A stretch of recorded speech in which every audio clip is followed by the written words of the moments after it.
Here, I will not talk about content. I will not talk about what exactly was the reform about and what the plans contain, but a little bit will reflect on the process, because this project that Benelis and that you all presented is very, very important to the Commission, because we have engaged in a new type of planning on national level, and it is of paramount importance for us to continue learning, to improve on an ongoing basis, and to see how we continue for the future. So next slide, if I can ask you, please. A little bit to remind ourselves about this continuum, how we came about with having plans. The policy framework was started being set in 2018 with the proposal from the Commission. Only after that we had change of college, change of Commission, and then we had specific events that changed a little bit the framework, and changed a little bit the process, the environment around which the negotiation of the reform was taking place. And this happened with the college priorities, with the Green Deal, and then with the following crisis that we had with COVID, and then with the following legislative acts stemming from the Green Deal. Now, the Green Deal and the strategies Farm to Fork and the biodiversity has placed a little bit the process of the CAP reform in a broader framework. The orientation did not change, but of course it's strengthened. It was strengthened, and by aiming to link all actors in the food chain in an ambitious project driven by the needs and priorities. Therefore, the Commission went into a process to look carefully into the context of member states and produce recommendations to each member state in order for the member state to take into account and really orient the planning of the plans towards this broader framework, and to take into the account the Green Deal aspiration and targets.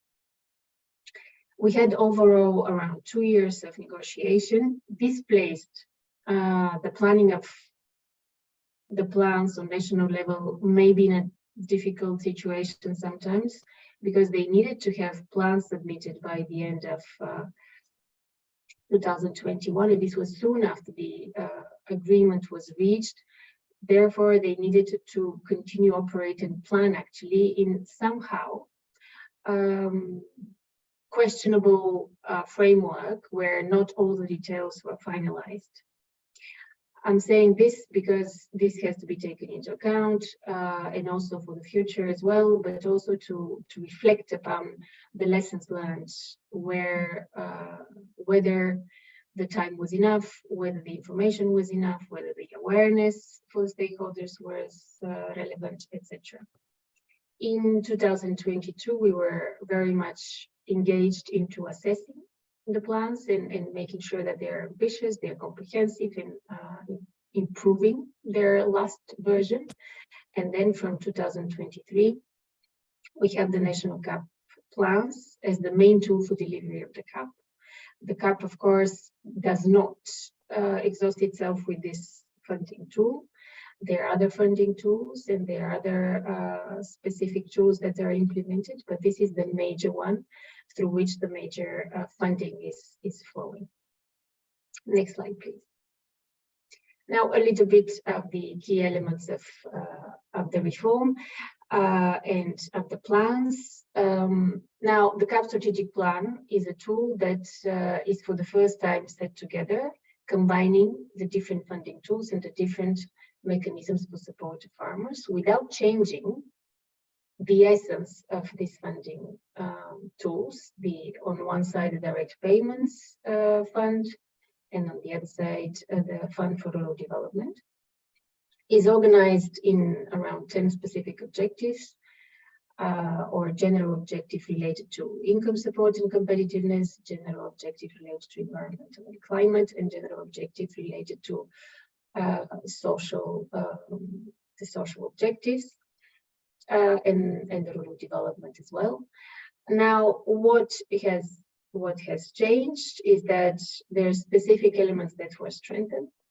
On one side, related to income, one element that was strengthened was the aim to redistribute and target income support better, to redistribute from big farmers to small farmers more, to provide more to areas with specific constraints. On the other side, in the environmental and climate field, specific conditions to meet environmental concerns, to address environmental concerns, were enhanced. So more is asked from everyone that is receiving direct payments to do in relation to environment, and the voluntary practices funded through the CAP were also increased and included in the direct payments secured funding tool. Also, the ring fencing, the mandatory requirements were lifted. So member states are asked to do more, to use more money to redistribute, to use a specific amount of money to provide to young farmers, to use more money compared to before as a share of all the funds for environmental and climate, and etc. Also, a key, of course, change and element is the linking of the entire policy to delivery and to targets for specific EU level result indicators, where all member states have to have a specific target with a specific value to achieve through the combination of those funds. Next slide, please.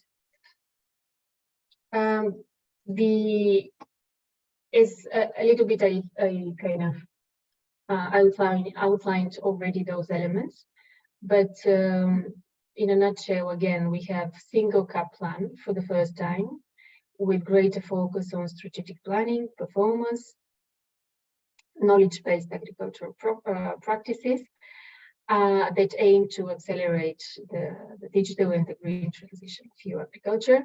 Member states are asked to define their needs. So this is the first time where the planning is based on their needs, and this combines the huge mechanism and tool underpinned by the substantial amount of funding for direct payments and then for rural development. The common framework consists of common CAP objectives, of common definitions for eligibility, of common basic requirements, with the possibility for member states to apply flexibility for some of those elements. As I said, the wider framework is the Green Deal target, and the CAP plans, and every member state is requested to provide information in the CAP plans, how the different elements work in complementarity to achieve and to contribute to each of the Green Deal targets that are related to agriculture. It has to be, this had to be designed and developed in a structured dialogue with stakeholders, but also this was designed in a structured dialogue with member states. So Commission was very much proactively involved to support the member states in this design, to work with them alongside and to really discuss the possibility for improvement and ambitions plan until its approval. And as a result, we have 28 strategic plans, 2 for Belgium, 1 for all the other member states, and this replaces the 118 rural development programs and the many notifications for direct payments, and also the sectoral support through producer organizations that is targeting agriculture, fruits and vegetables, wine, etc. So this is all in one plan based on intervention logic. Next slide, please. So a few words for the plan's preparation and for what we did. Let's go further. I said that what we did was kind of a process of designing CAP recommendations for each member state, where we analyzed the situation of the member states. We took the context data, everything available on Euro level and on national level, and we provided specific recommendations that were made available. Based on this, the member states were asked to start from a SWOT analysis related to each specific objective, and to go further to identify and prioritize based on their kind of strategic assessment, and based on their methodology of prioritization, of how to prioritize their needs, to develop their intervention strategy, which combines the different instruments. And why I'm making an emphasis on the CAP recommendation is because we quite engaged and invested in this process. And we're interested also from your project to learn to what extent this was also useful and could be a basis for further work in the future. Next slide, please. Now, the key recommendations, as I said, we differentiated by between member states in relation to their starting point. We really used facts and evidence that is available on your level to look at specific issues and challenges by member states, but also focused on key issues and possible routes where we think the CAP fits best in terms of addressing them, and while trying to see the best also strategies to align with the Green Deal targets and the possible contribution of CAP. Next slide. Yes, we produced 400 recommendations, and they were divided by the general objectives, by the specific objectives. And this, we believe, was a very helpful tool for member states to look at and to converge in their design when this was happening for the first time for them, where they had to start from needs and combine all tools together. Next slide, please. This is the process, more or less, what each member state went through. Now, of course, each member state used a little bit different approach and methodology of how they went through all those steps in SWOT analysis. Some of them focused internally, others worked very much with external help. This was accompanied by a very comprehensive, wide consultation process where I would believe many of you took part. The needs were prioritized in a different ways, but more or less there are more than 2,000 needs in the CAP plans. Some of them are more focused, others are more larger. Those needs are related to a specific objective. And based on that, the plans do contain an intervention strategy that explains the combination of complementarity of tools. Next slide, please. This is a very simplified picture, a little bit to remind yourself of the process this took. I mean, why also this could be of relevance for your project, a little bit to keep in mind, is because for amendment and improvement of the plan, for which there is a possibility, we expect that the more or less the intervention logic is kept, and the needs do remain a basis for improvement and a possible amendment. And this is also to test and to see to what extent the flexibility is embedded in the plan and in this process of amendment, where the needs could remain the focus. So there was a SWOT made by each specific objective from your level, needs assessment and prioritization based again on the SWOT for this specific objective, and then interventions that are from the toolbox of the European framework were designed to address these needs, and where the flexibility lays is within the requirements of this intervention in order to address the specific needs. Outputs that relate to a number of projects or number of hectares or number of units, number of animals that are helped. This is very specific to each intervention. And then different outputs can actually contribute to the value on national level for the result indicators. And each result indicator out of the 44 defined on European level can have one value. And this value is fed by those outputs. Sometimes the outputs type or unit does not match the result indicator, but their Of course, was the challenge of having common result indicators on European level. Some member states did request and ask in the beginning to have national results in order to capture and be able to have more results captured from their work, but this was not part of the European level. This does not impede, of course, the member states to monitor and to define other different result indicators through which they can monitor and capture results that they achieve through the CAP plan. Next slide, please. What we did is we helped member states, providing them some specific targeted training and tools. We provided a tool on how we see the design per specific objective. So we think this was helpful for different stakeholders and for them along the way. It's important also that we expected reinforced partnership principle to take place throughout this planning.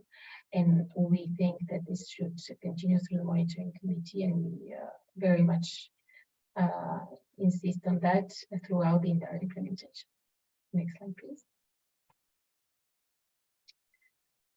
What could be something to reflect upon and some challenges, and this is our work, this is our working reflection, is that of course needs had to be identified and had to be the basis for strategic planning, but this was within a common framework and in many predefined elements and limitations concerning the financial allocation, concerning even the multi-financial framework, which defines the direction and the threshold for each fund. So this balancing between the starting point and the limitation has been a feature within the planning, and this is also important for us to learn how this can continue and what are the lessons to learn from that. There is the challenge to balance between the competing objectives. Of course, environmental, economic, we see them working hand in hand, but there are many specific interventions in the planning and in the strategies that we see in the plans that maybe do not live up to this expectation to balance those competing objectives and be able to deliver on climate adaptation and mitigation and greenhouse gas emissions at the same time, helping productivity and helping farmers in the livestock sector where their income is low and mostly challenging. Target setting also is a difficult, is a challenging exercise, as I said, in order to take into account the direct result from the projects and from the support, and also external factors. Time pressure was challenging and will be challenging with many situations and events changing, but time pressure was a factor in the planning when the legal framework took some time to be finalized. The need for complementarity within and outside, this has been and will be a challenge. The need for complementarity between many tools.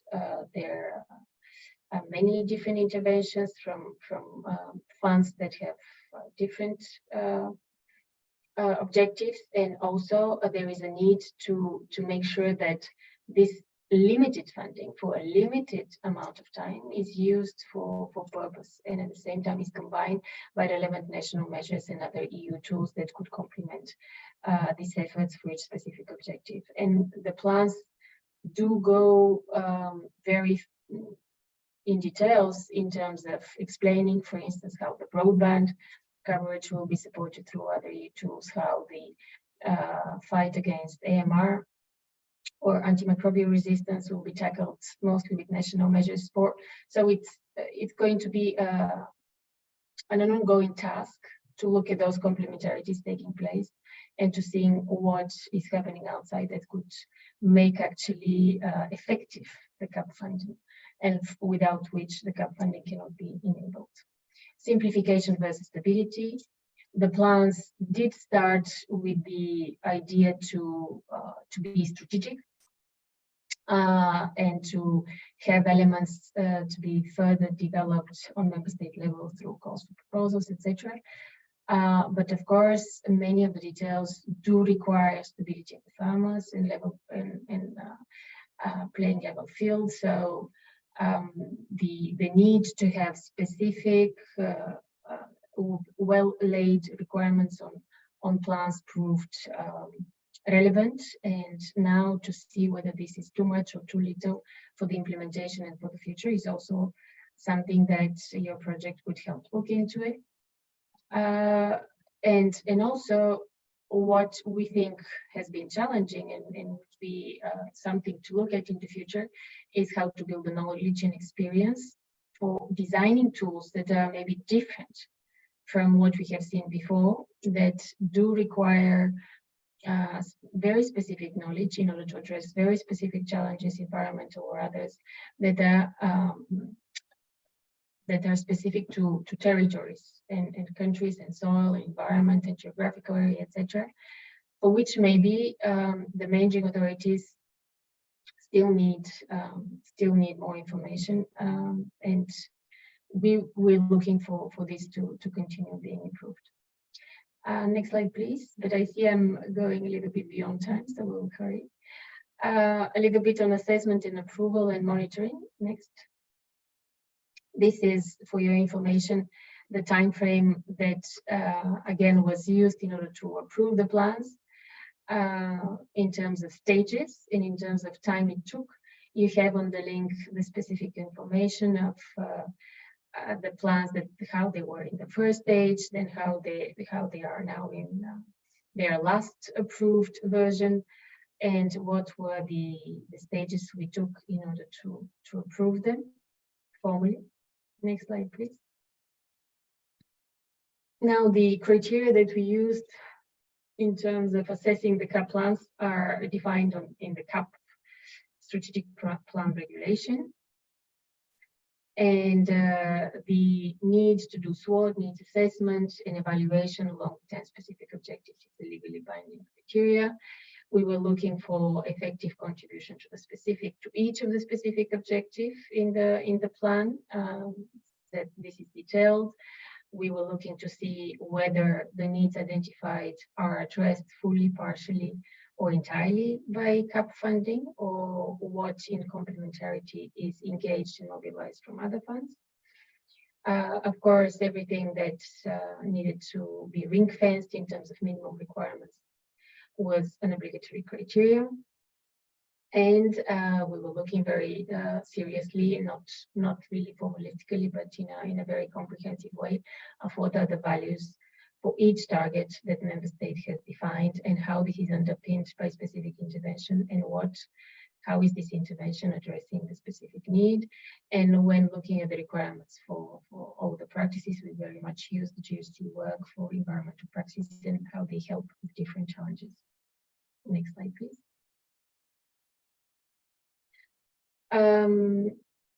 This is a formal, again, a reminding of the process that we issued an observation letter, and each observation letter you can find in the website for each member state. Then member states resubmitted their plans. We continued with our dialogue, and we had the approved plan again published on the website, together with an overview of all plans on European level, which you can also consult. Now, just to remind, and I think Benelis said this in the beginning, that we will have certain reports coming up. There will be one report, one mapping study that most of the colleagues maybe here are involved, that is going to be coming out this fall from mapping really the choices from member states.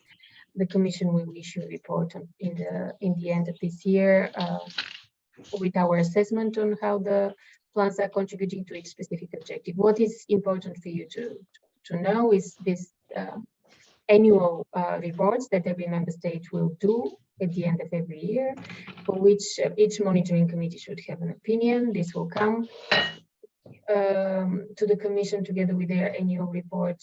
The annual report will have to contain what is the progress according to each results target. And there will be, again, a very structured dialogue with the Commission on what is the progress and how to improve that. With once for every 2 years, there will be a specific review of all the result indicators that based on which there could be some sanctions for the member state. So it's important to know this cycle and to get engaged on this level from your stakeholders. Looking ahead, I think in the next slide, what is crucial is to continue learning and sharing good practices among member states. This is of paramount importance. It was never more important than that, because of the flexibility they have and because of the attempt to address certain challenges. Some might be more innovative or more effective than others, and this learning is more important than ever. Examples of addressing the challenges and the results of implementing these solutions should be shared to inspire others to adopt similar approaches in the future. Complementarity of tools within, as I said, the plan based on needs and oriented towards the targets. This has to continue to be the focus. Communication, awareness, and outreach is key. Why? Because again, farmers do look at neighboring farmers. Farmers are resistant and are, questioning behavior change, and they need to have more information of why certain practice needs to be changed, why the requirements for the basic requirements, the conditionality change. So communication and outreach to them is important, and this could be a breakthrough in terms of take-up. Monitoring, measuring, and evaluation on an ongoing basis. This is key again, because of the changing requirement, because of the new interventions that require specific practices, and because of some of the interventions that are result-based. For instance, 18% of all eco schemes are funded based on incentives and not based on compensatory income support for income forgone. This makes it even more important to monitor results really on an ongoing basis and to evaluate this, especially given that the member states have the flexibility and the requirements to have their evaluation plan. So this is key on national and on European level. Managing, continuing being linked to the needs when improvement and amendments of the plans are done. And very, very key, linking and integrating the available results from research to plans, improvement monitoring, and future planning. Now, when I hear all those projects and just the presentation before me, this is key in relation to the ongoing plan delivery, and not only for the future, and also for the future as well.